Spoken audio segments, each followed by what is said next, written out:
weaver of paths. In a village nestled between mountains, a humble monk named Siddhan meditated daily in a small bamboo temple. One evening, a mysterious traveler arrived carrying a scroll wrapped in silk which bore symbols unfamiliar to the monk.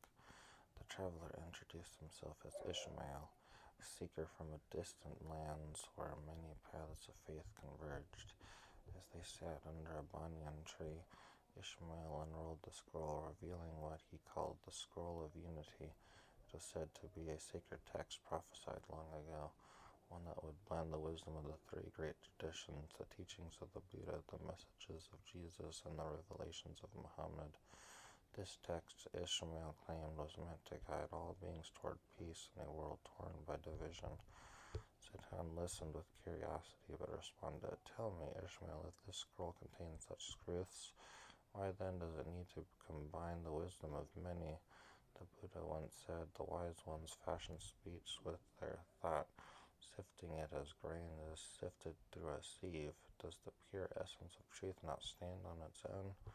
Ishmael, humbled by the question, nodded and replied, "You speak with the clarity of an awakened wind, yet in the lands where I come from, many see only their own reflection in the mirror of faith. They grasp at their own truths, blind to the threads that unite them.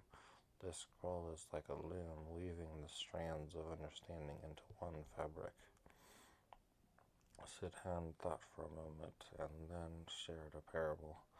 In a faraway kingdom, there were 3 blind men who encountered an elephant. One touched its trunk and said, "This creature is like a snake."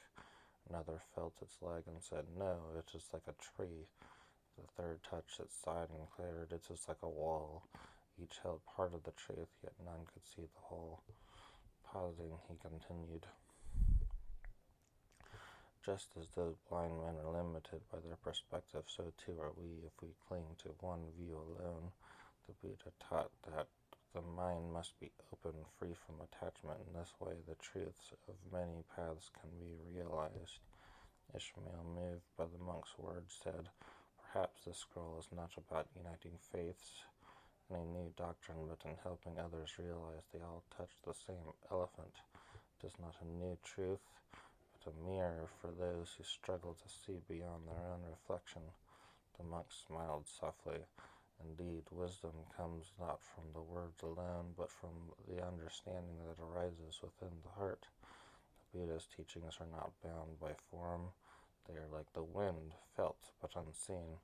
Siddhan placed his hand on the scroll, offering a blessing, and said, "If this scroll serves to awaken the compassion and wisdom in others, it will fulfill its purpose.